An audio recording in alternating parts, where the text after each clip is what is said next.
kamu dadi tombo ngobati ati sing loro.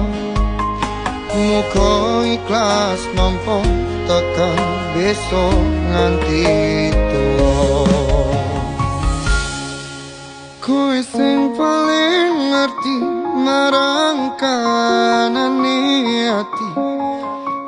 Aku mau semangati ngusapi loku sing rapas milih.